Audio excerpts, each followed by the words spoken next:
Bismillahirrahmanirrahim. Assalamualaikum warahmatullahi wabarakatuh. Waalaikumsalam warahmatullahi wabarakatuh. Innal hamdalillahi nahmaduhu wa nasta'inuhu wa nastaghfiruh wa na'udzu billahi min shururi anfusina wa sayyiati a'malina. Man yahdihillahu fala mudilla lahu wa man yudlilhu fala hadiya lahu. Asyhadu an la ilaha illallah wahdahu la syarika lahu wa asyhadu anna Muhammadan abduhu wa rasuluhu la nabiyya ba'dahu, amma ba'd. Qala Allah ta'ala, a'udzu billahi minasy syaithanir rajim.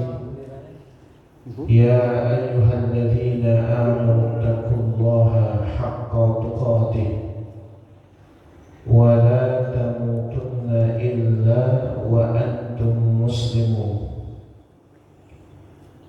Faqala Rasulullah sallallahu alaihi wasallam, ittaqillaha haitsu ma kunta wa atbi'is sayyi'ata al-hasanata tamhuha wa khaliqin nasa bi khuluqin hasan. Bapak-bapak, ibu sekalian, jemaah Masjid Miftahul Iman yang dirahmati Allah, marilah kita panjatkan puja dan puji syukur kepada Allah atas limpahan nikmat yang besar yang Allah berikan kepada kita semua, sehingga pada kesempatan yang berbahagia ini kita kembali bermuajahah, bermajlis, tentunya dalam rangka thalabul ilmi, tawassaw bil haqqi wa tawassaw bis sabr. Yang berada di depan Bapak Ibu sekalian bukan berarti merasa lebih baik, tapi mudah-mudahan apa yang nanti kita bahas bermanfaat bagi kami pribadi dan mudah-mudahan pula bermanfaat bagi Bapak Ibu sekalian. Amin Allahumma amin. Salawat dan salam semoga selalu dihaturkan kepada Nabi kita Nabi Muhammad SAW beserta keluarganya, para sahabatnya, serta para pengikutnya yang selalu senantiasa meneladani sunnah-sunnahnya hingga yaumil qiyamah.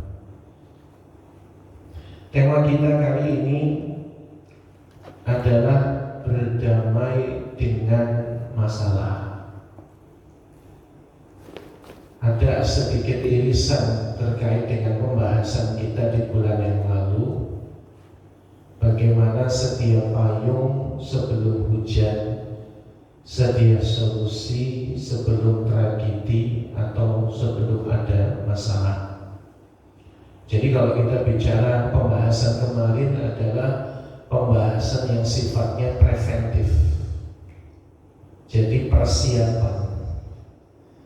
Kalau ini pembahasannya adalah bagaimana sebuah sikap kita yang dikatakan berdamai apabila terjadi masalah. Berdamai itu bukan berarti menyerah. Berdamai itu bukan berarti mengabaikan. Kalau bahasa Jawanya, berdamai itu bukan dablek. Bukan hanya itu. Berdamai itu adalah upaya usaha agar Allah menganugerahkan satu sikap kedamaian di dalam hati, ketenangan di dalam jiwa, dengan mengambil berbagai upaya-upaya. Salah satu di antaranya adalah dengan mengambil sudut pandang tertentu di dalam memandang masalah, sehingga sesuatu masalah itu bisa saja tidak pergi meninggalkan kita. Masalah itu bisa saja belum ada solusinya, tetapi hati kita sudah tenang menghadapinya. Jadi kalimat berdamai dengan masalah itu ruang lingkupnya adalah demikian. Maka menjadi sebuah pertanyaan, apakah berdamai dengan masalah itu sesuatu yang sifatnya mawahib apa makasib? Mawahib itu adalah sesuatu yang memang Allah sudah turunkan, mengingat bahwa Allah itu akan memberikan ketenangan kepada orang beriman. Misalnya di dalam surah Al-Fat, ketika Allah mengatakan wa anzalas sakinata fi qulubil mu'minin, Allah akan menurunkan sakinah, ketenangan itu kepada orang beriman. Atau kalau di dalam hadis riwayat Imam Tabrani berkaitan dengan makna sabar dalam konteks berdamai, ya. Itu adalah beliau mengatakan atau Rasulullah pernah bersabda, innamas sabru ya'ti minallah. Sabar itu adalah datangnya dari Allah. Jadi kalau dari keterangan-keterangan di atas, maka berdamai itu sesuatu yang sifatnya mawahib. Mawahib itu anugerah Allah kasih kepada kita orang-orang beriman.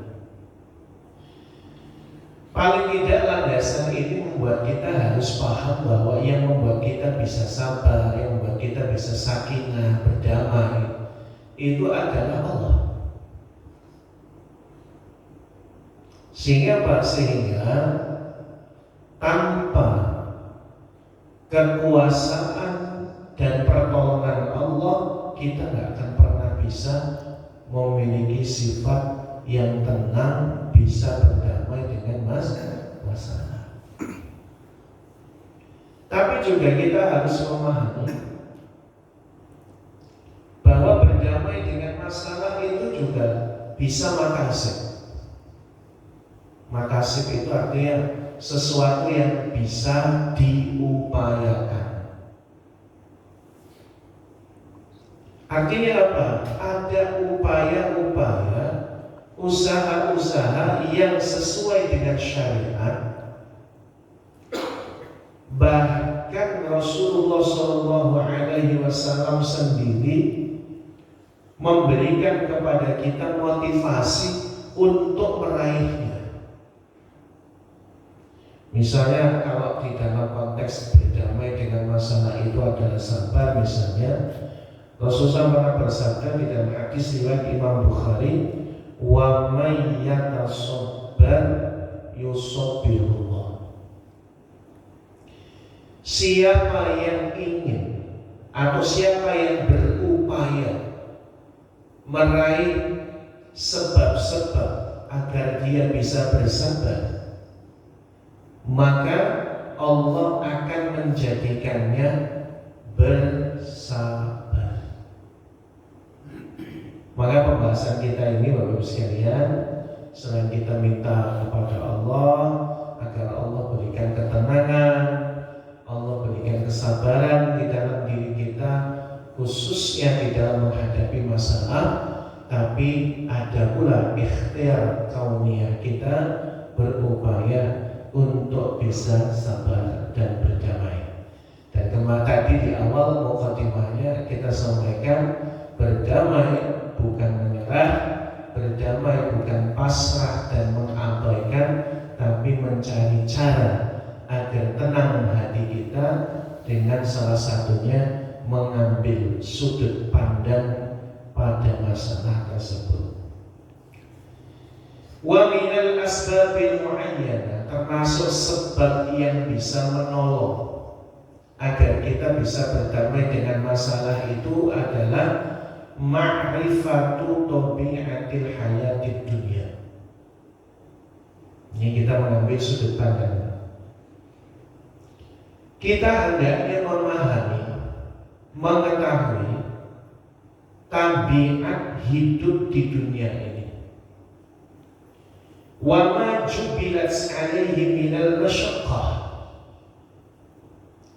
Dunia yang kita tinggali hari ini itu sangat lekat dengan yang namanya masalah.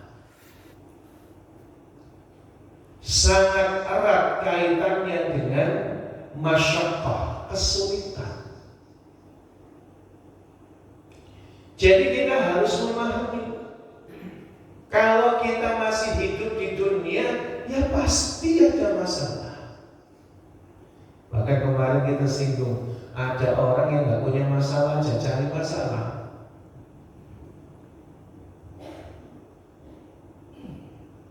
Sehingga apa? Sehingga orang-orang yang memahami kehidupan ini memang realitas dan kenyataannya isinya masalah, ya berdamailah dengan masalah. Kalau nggak pengen punya masalah, pastikan kita bisa masuk surga Allah, gitu kan. Kalau kita masih hidup di dunia ini, semuanya masalah. Allah Ta'ala berfirman di dalam surah Al-Balad ayat 4. Kemarin juga kita nukilkan untuk ayat ini. A'udzu billahi minasyaitonir rajim. Walaqad khalaqnal insana fi kabad.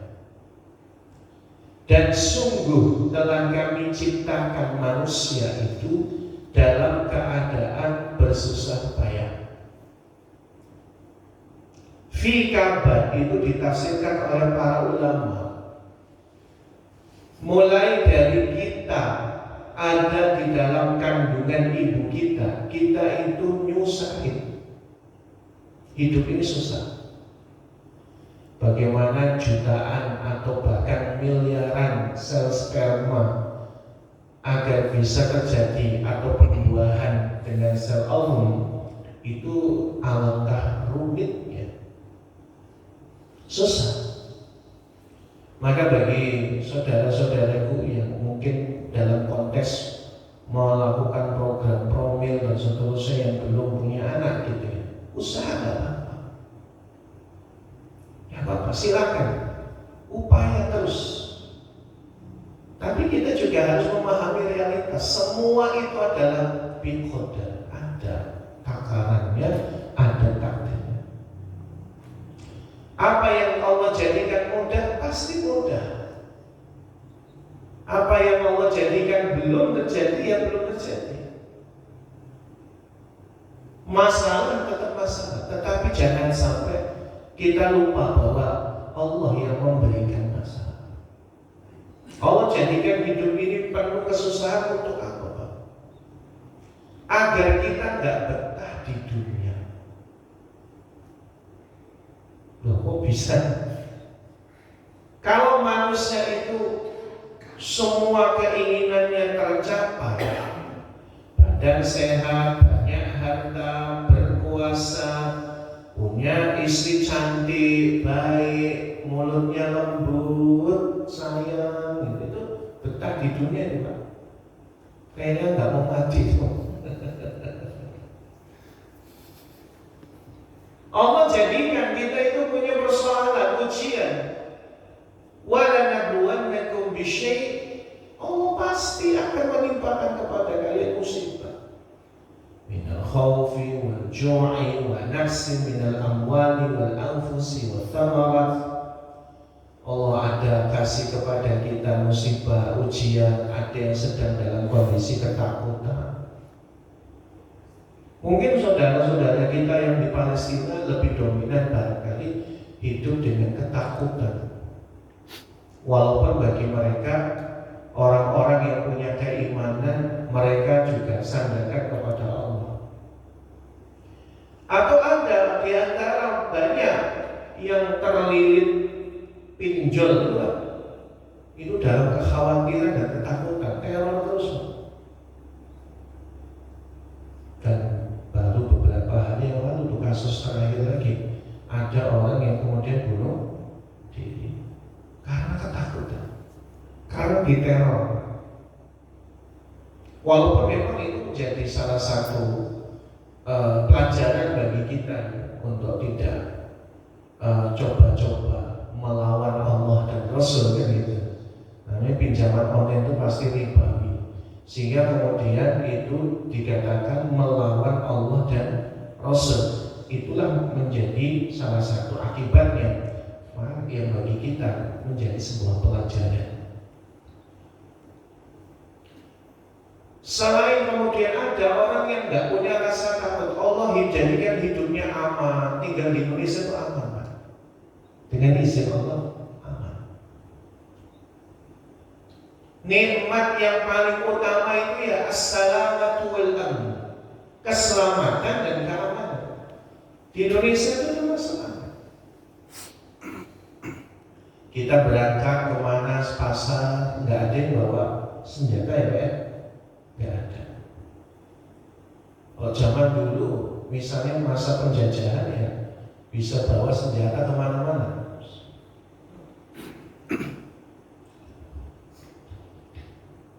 Atau bahkan di Amerika misalnya, yang katanya itu negara maju, itu nggak aman Pak. Biasa itu terjadi penodongan di jalan, pembunuhan, bahkan sampai anak-anak sekolah itu mereka terancam nyawanya. Maka oleh karenanya kalau kita bicara negara aman ya Indonesia itu aman. Kalau wilayah-wilayah tertentu yang rawan pembegalan ya itu kan sektoral ya, sesuatu yang tidak menjadi general adalah mungkin wilayah-wilayah yang tidak aman karena terlalu sepi dan seterusnya. Iya ada, tapi overall semuanya di Lampung terutama aman. Aman syarab. Tapi ada di antara kita yang aman ya ada masalah yang lain. Al-ju', kelaparan. Bahkan kita sampaikan Indonesia itu termasuk negara Asia dengan angka kelaparan tertinggi kedua setelah Timor Leste. Padahal sejauh mata memandang sawah, ladang, kebun, Masya Allah. Tapi angka kelaparan di Indonesia itu kedua setelah Timor Leste di Asia. Gimana? Ibaratnya seekor tikus kelaparan di lumbung padi. Yaitu fenomena kenyataan. Di sebagian sepanjang Antasari, sepanjang Jalan Endro Suratmif, sepanjang Jalan Urip Sumoharjo, rumah makan di mana-mana dan semuanya serempak buang-buang makanan. Coba lihat sampah makanan, food waste yang kita pernah singgung. Itu kalau di total berapa Pak? Dulu pernah saya bahas 51 triliun per tahun. Orang Indonesia buang-buang makanan. Sementara sebagian Muslim ataupun sebagian penduduknya itu kelaparan. Itu kenyataan. Di Lampung aja angka busuk lapar itu cukup tinggi Pak. Cukup tinggi. Bahkan kedua di Sumatera kalau nggak salah. Jadi kalau kita bicara kelaparan, ada orang-orang yang kelaparan untuk makan sekali sehari aja susah. Ada. Kalau nggak takut, nggak kelaparan apa lagi? Wa naqsim minal amwal, kurang duit. Ada Pak di antara kita yang kurang duit? Semua. Semua kurang duit. Nggak ada yang nggak kurang duit, nggak ada. Semua kita kurang duit Pak. Cuma level kurang duitnya yang beda-beda. Ada yang pada batas kebutuhan, ada pada batas keinginan yang baik. Contoh misalnya Bapak pengen menghajikan orang tua, apa daya nggak punya uang, ya kan? Mau daftarin panjang berapa tahun Pak? 25 tahun. 24 tahun sebelum kasus jatah reguler jadi plus. Gara-gara itu tambah 3 sampai 5 tahun lagi antriannya. Jadi kalau kita bicara ya mungkin sulit. Kalau ada uang Mbak, pengennya haji plus 250 juta lah. Pengennya. Tapi apa daya nggak punya uang? Itu loh maksudnya kurang duit. Ya kita semua kurang duit. Kalau nggak kurang duit, apa yang menimpa kita? Rasa sakit, wanak seminal anfus, kurang pada diri kita rasa sakit. Artinya Allah jadikan setiap kehidupan kita itu yatahawwalu min halin ila hal. Jadi berubah dari satu kondisi masalah ke masalah yang lain. Makanya Allah katakan wala nabluwannakum bisyarri wal khairi fitnah. Allah jadikan masalah itu menimpa kalian sebagai ujian. Bahkan kalau kita lebih perspektifnya lebih tinggi lagi, banyak duit juga masalah. Masalah Pak, banyak duit itu Pak. Tengok orang yang lagi kelebihan duit, pusing dia. Gimana caranya menghabiskan uangnya? Ini jujur Pak, ini saya jujur sejujur-jujurnya. Jadi ada pasangan yang beberapa bulan yang lalu kena masalah wanaksim minat amwal, kurang duit. Jujur sekali. Sampai nyari kemana-mana, pinjaman kemana-mana, sedih untuk makan aja. Bahasanya itu sepiring itu ya harus berdua dengan pasangannya. Beli nasi uduk itu nggak bisa satu-satu, tapi satu nasi uduk itu dibagi berdua, suami istri. Bukan karena lagi diet, memang nggak punya duit.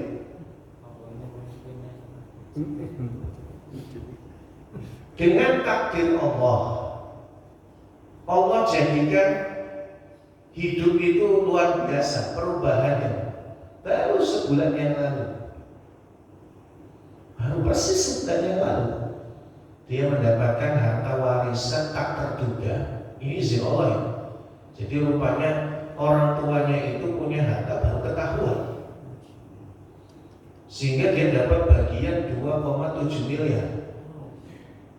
Sekarang itu Pak, berantem terus suami istri. Gara-gara apa?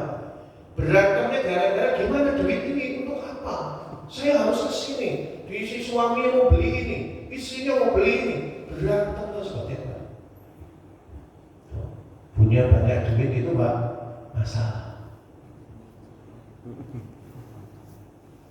Dulu ketika kurang duit, sepiring berdua, nasi uduk berdua, beli es cendol berdua. Mesra Pak, nggak ada berantem. Nangis aja lah, nangis gak punya duit juga aja. Ini punya duit berantem terus. Yang satu pengen jalan-jalan ke sana, suaminya pengennya ke sana, beli barang ini. Suaminya pusing tiap hari, selalu ada jasa kurir yang ke rumah. Ini beli, pusing kepala. Ternyata punya duit juga pusing, masalah. Jangan Bapak bilang enak kan kalau masalahnya banyak duit. Enggak juga. Punya banyak duit itu masalah yang lebih sulit. Menahan nafsu untuk tidak menggunakannya padahal punya uang. Berat Pak, berat. Di rumah ada kompor Bu, ada kompor biasa, kompor yang murahan. Dulu nggak punya uang, punya kompor. Sekarang punya duit. Menahan diri untuk tidak beli kompor baru yang lebih bagus. Karena kompor lama itu apinya minggu. Untuk beli kompor baru mampu karena uangnya miliaran. Untuk menahan diri jangan beli kan sudah ada kompor, udahlah hidup sederhana. Susah prakteknya susah. Masalah tiap hari pusing kepala. Itu baru miliar, kalau triliun tambah pusing lagi. Jadi sebenarnya kalau kita bicara hakikat kehidupan dunia, yatahawwal baina halin ila hal, kita akan berpindah dari satu masalah ke masalah yang lain. Maka berdamailah dengan masalah karena kita lagi hidup di dunia. Supaya apa? Kita memahami dunia ini adalah bukan tempat tinggal kita, tapi tempat untuk kita tinggalkan. Makanya supaya kita tidak betah di dunia, kita dikasih masalah. Yang kedua, al-imanu bi anna dunya kulluhu mulkulillah. Mengimani bahwa dunia ini bukan milik kita, tapi seluruhnya adalah milik Allah. Sudut pandang ini penting banget, Pak. Yang membuat hati kita nggak bisa berdamai dengan masalah itu. Kalau ada masalah, kalau ada kita kekurangan uang, kalau ada kehilangan yang kita cintai terasa berat karena kita merasa memiliki. Padahal diri kita milik Allah, suami, istri, pasangan kita milik Allah, bukan milik kita. Anak-anak juga miliknya Allah, bukan milik kita. Kalau sampai berat hati kita menerima sebuah masalah, itu karena kita merasa memiliki.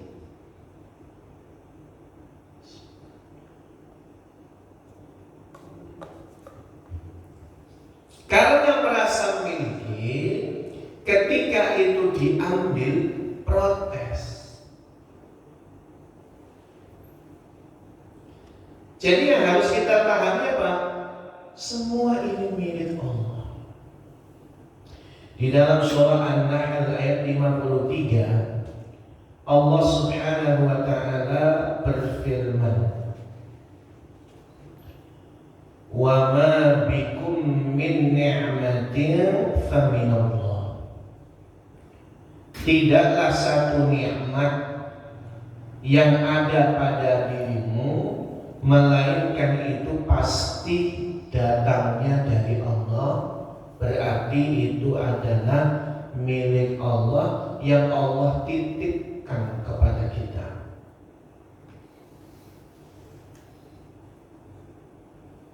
Oleh karenanya Allah memberikan sebuah tuntunan. Ketika orang-orang beriman itu mendapatkan musibah, apa yang dia ucapkan? Inna lillahi wa inna ilaihi raji'un. Apa artinya, Pak? Inna lillahi, sesungguhnya kita ini milik wa inna ilaihi raji'un, dan sesungguhnya kita akan kembali kepadanya.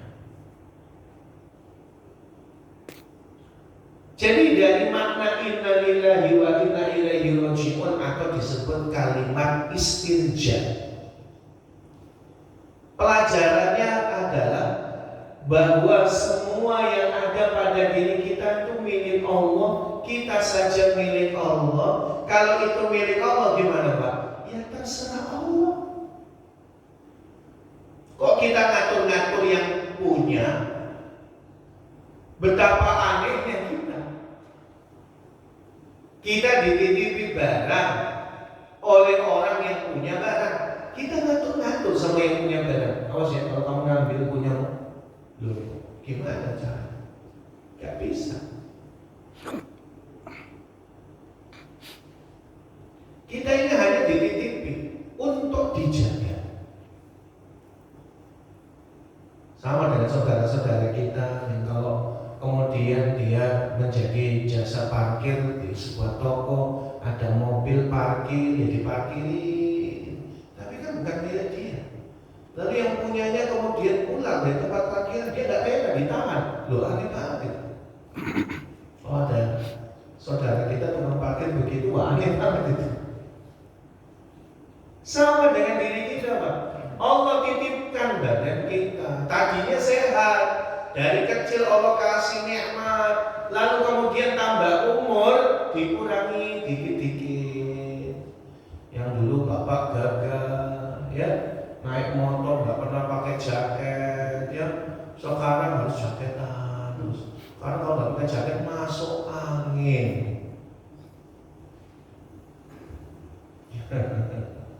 Wajar manusia, makin menua makin berkurang kualitas hidupnya, itu wajar. Ya tentunya itu dengan usaha-usaha barangkali cuma bisa menunda saja kan. Kalau yang namanya penyakit tua nggak bisa dilawan. Ibu misalnya dulu cantik, ya, putih gitu, kulitnya lembut, kencang, ya. Begitu tambah umur gimana, Bu? Yang kencang jadi gendong, ya. Yang tadinya mulus jadi keriput. Itu namanya wajah manusia. Itu mau pakai anti aging, anti penuaan, skincare mahal dari Korea. Kalau udah tua ya tua aja. Gak bisa ngawal. Terus apa yang harus dilakukan, Bang? Berdamai dengan usia kita. Termasuk berdamai itu ya kalau sudah tua ya Bu, nggak usah lah pakai pakaian yang aneh-aneh, jilbab jambulnya keluar, ya nggak usah lah udah tua, jilbab jambulnya keluar, oh, jambul katulistiwa, memantaskan diri gitu, udah tua ya udah lah, nggak usah coba-coba pakai baju anak-anak ABG Korea, malu, ya, malu. Kita memantaskan diri, berdamai itu ya memantaskan diri juga. Sudah tua, ya udah bajunya yang pantas. Saya masih dapatin ibu-ibu belum, dia terjebak di usia remaja, padahal sudah tua. Berlebihan, pakai make up tebal, sampai nggak tahu wajah aslinya. Pakai topeng, dempelnya berapa? Iya, kadang dia nggak sadar sudah tua.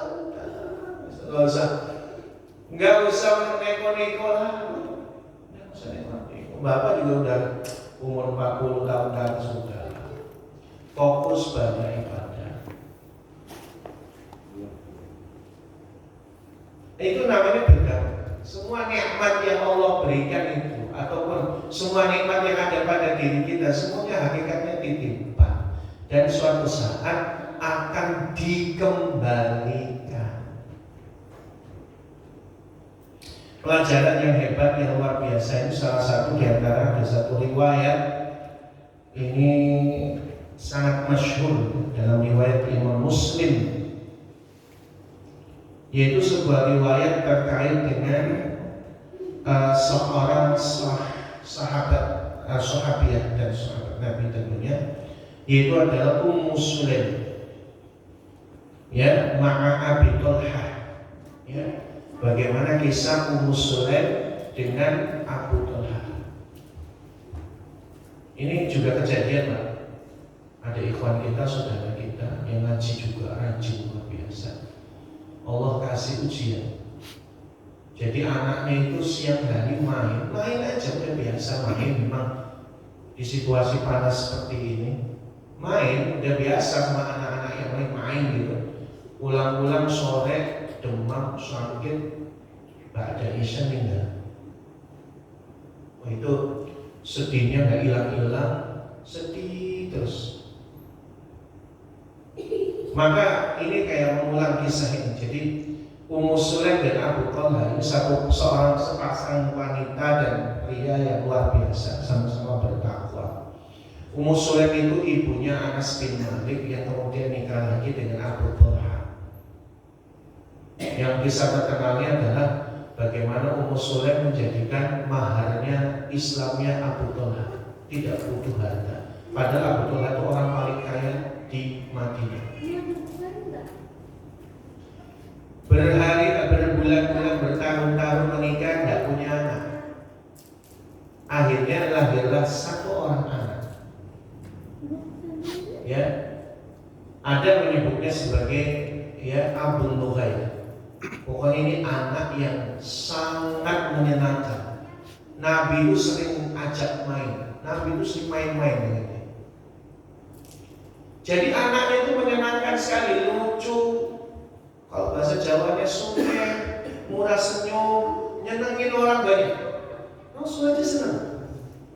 Apalagi bapaknya Abu Talha. Dengan takdir Allah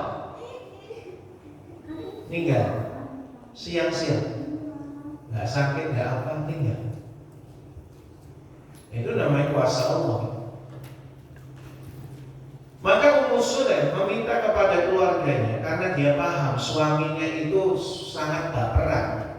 Jadi dia minta kepada keluarganya tidak boleh ada seorang pun yang memberitahu Abu Talha kecuali dari mulutnya dia sendiri. Maka siang hari itu Ummu Sulaim dibantu beberapa pembantunya yang memandikan, yang ngafani, yang nguburin anaknya tanpa sepengetahuan Abu Talha.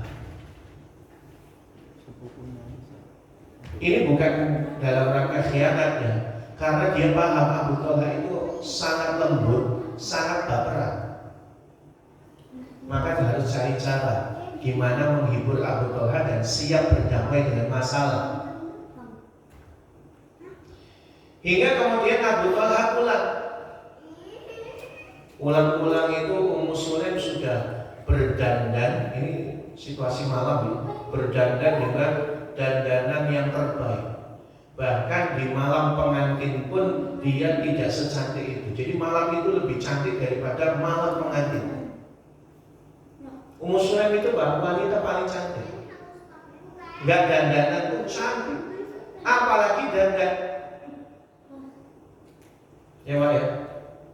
Jadi kalau bapak-bapak melihat wanita lain cantik, istri nggak cantik, itu bukan istrinya nggak cantik, karena belum dimodali ya Bu. Coba dimodali, Ibu pasti setuju. Masalahnya bapak-bapak itu jurusnya selalu sama. Saya tuh lebih suka kamu yang natural. Padahal hemat. Padahal kalau ibu dikasih modal juga cantik. Oh, sudah itu cantik, didandani tambah cantik. Makanya Abu Talha pulang itu lihat istrinya cantik luar biasa, wajar. Nggak tahan. Akhirnya apa? Terjadilah pada saat itu hubungan suami istri, hubungan biologis sampai Abu Talha selesai. Singkat cerita kalau di dalam riwayat ini, kalau ada sebagian riwayat itu tidur dulu, tapi kalau ini riwayatnya dari hadis Imam Muslim ini adalah selesai itu dikasih makan yang paling enak, sudah semuanya kebutuhan sudah terpenuhi, barulah Ummu Sulaim berkata, "Ara'aita law anna qauman a'aru 'aliyatahum ahli bait." Faqala bu'aliyatahu Allahum ayyamna'uhum. Bagaimana menurut engkau wahai suamiku kalau ada orang yang dia menggembala kambing milik tuannya. Jadi dia menggembala kambing, kambingnya bukan milik dia, milik majikannya.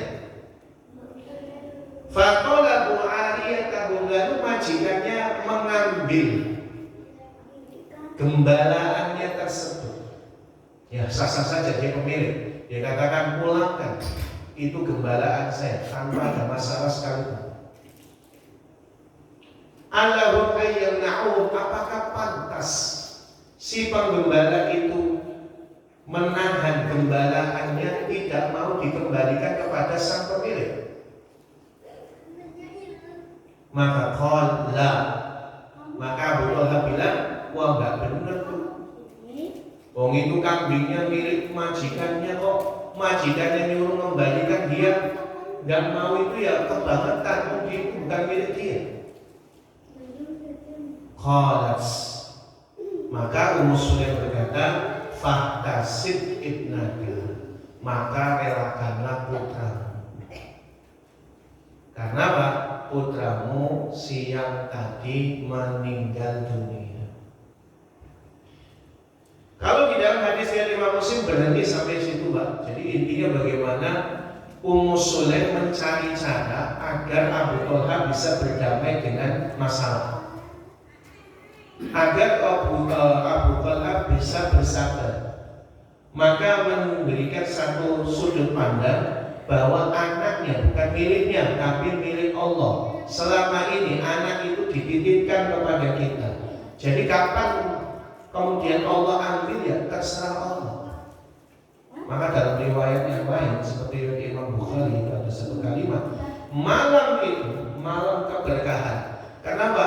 Karena Abu Talha dan Ummu Sulaim ridho dengan takdir Allah, sehingga Allah karuniakan dari malam itu seorang anak yang nanti diberi nama Abdullah. Punya anak cuma satu lagi, Abdullah.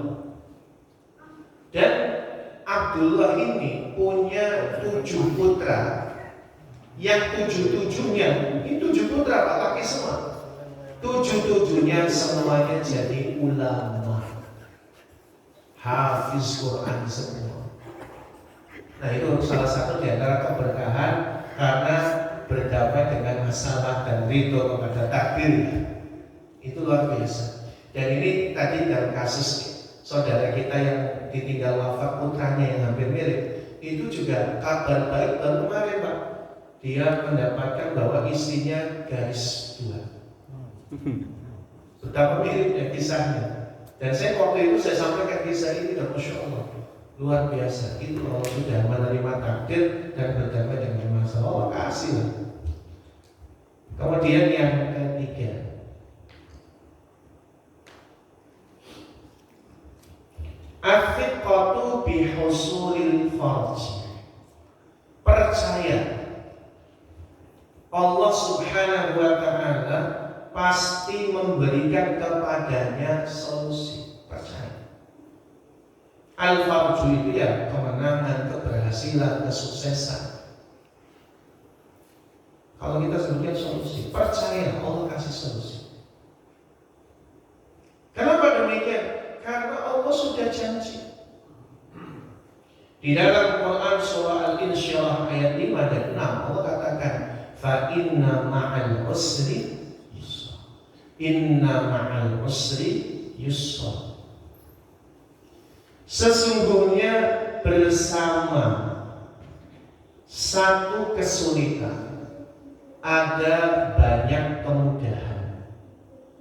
Sesungguhnya bersama satu kesulitan ada banyak kemudahan. Jadi ayat ini Pak, kata kesulitan al-usr itu menggunakan isim ma'rifah. Isim ma'rifah itu suatu kata yang sudah didefinisikan jumlahnya 1.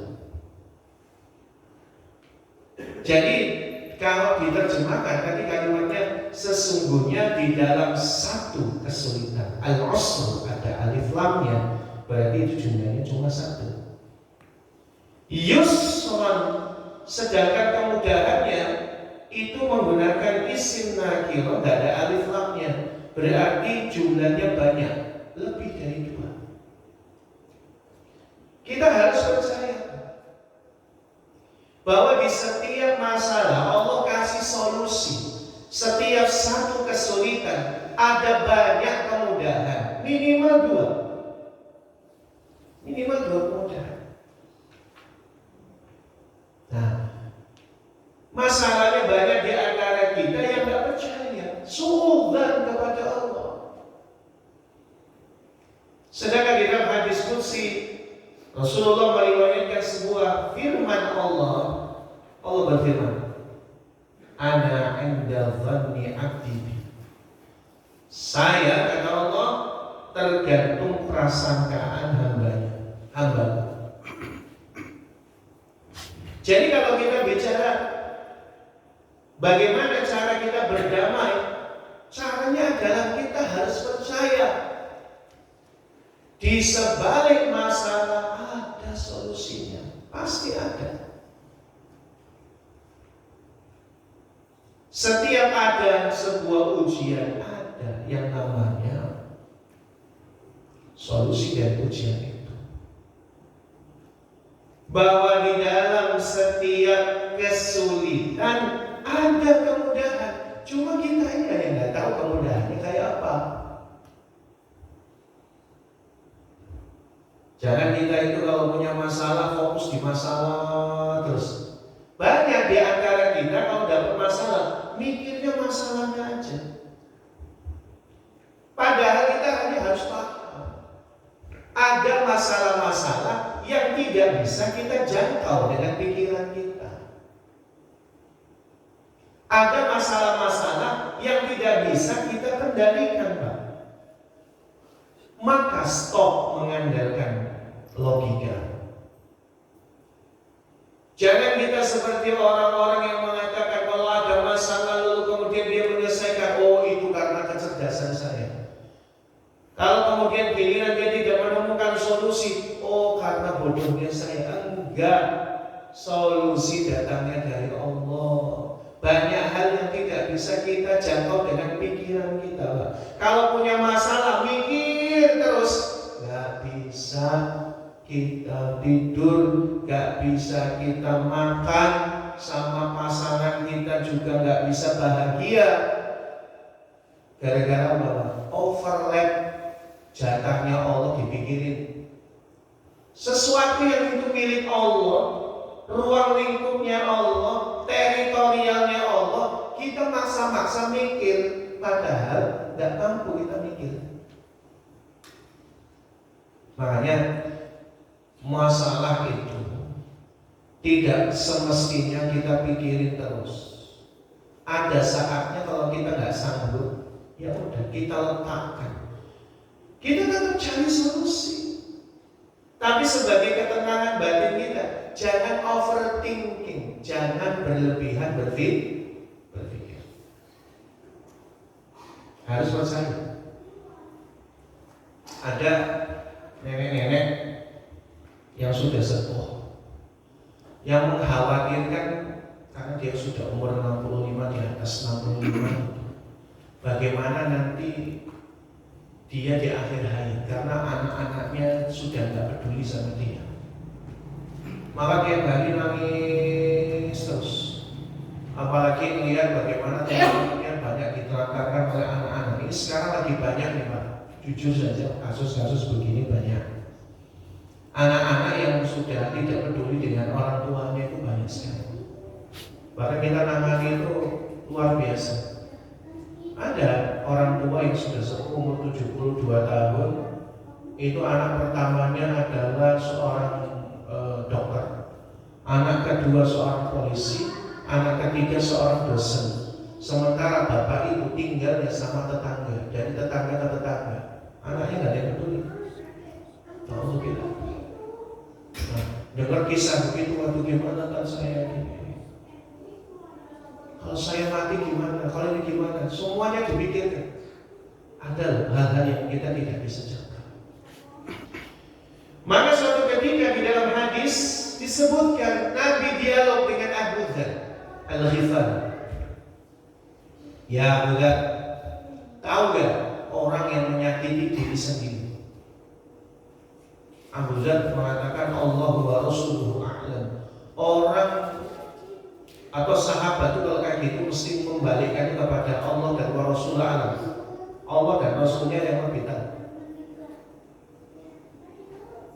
Maka Nabi mengatakan orang yang menyakiti diri sendiri itu adalah orang yang hari ini punya makanan, besok punya makanan, cadangan makanan, lalu dia memikirkan besok lusa. Jadi orang yang menyakiti diri sendiri itu hari ini punya makanan, besok punya cadangan makanan, dia mengkhawatirkan besok lusa. Itu aja dianggap menyakiti diri sendiri. Kenapa? Karena di luar jangkauan. Wong kita ini kalau bicara hidup ya antara hari ini atau besok. Takarannya itu Pak yang bisa kita kuasai. Paling hari ini atau besok. Makanya banyak dalam hadis itu ya hari ini besok, hari ini besok. Lusa itu benar-benar di luar jangkauan kita. Lusa saja sudah di luar jangkauan. Nah terus kenapa? Bapak-bapak terlalu jangkauannya jauh mikirnya. Bagaimana cucu saya punya jodoh? Nanti itu rasa lain. Jangan terlalu banyak mikir. Mikirnya berlebihan. Itu menyakiti diri sendiri, gak bisa tenang batinnya. Itu sudah diurus sama Allah. Ada gak ada kita, Allah yang urus. Itu pasti. Kita ini bukan Tuhan. Kita ini bukan Roh. Kita ini manusia yang bisanya cuma kita sama-sama lemah, yang bisanya menggantungkan dan menyandarkan kepada Allah. Makanya jangan overthinking, jangan berpikir berlebihan. Percayalah kepada Allah. Allah kasih solusi kok, pasti. Dan di solusi yang pertama yang Allah berikan itu apa? Jam berapa? 5:45 kan? Alangkah cepatnya kita. Alangkah cepatnya. Jadi kita bicarakan bahwa pertolongan pertama bagi kita untuk bisa berdamai itu apa? Bukan Allah kasih sesuai keinginan. Pertolongan itu justru yang pertama adalah Allah kasih kita sifat sabar. Makanya di dalam hadis riwayat Imam Tirmidzi, Nabi bersabda, "Innan nasra ma'as sabri wa innal faraja ma'al karbi."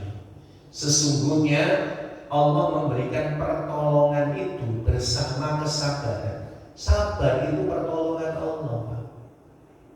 Kalau kita nggak sabar, musibah, masalah duniawiya itu nanti berakibat pada masalah agama.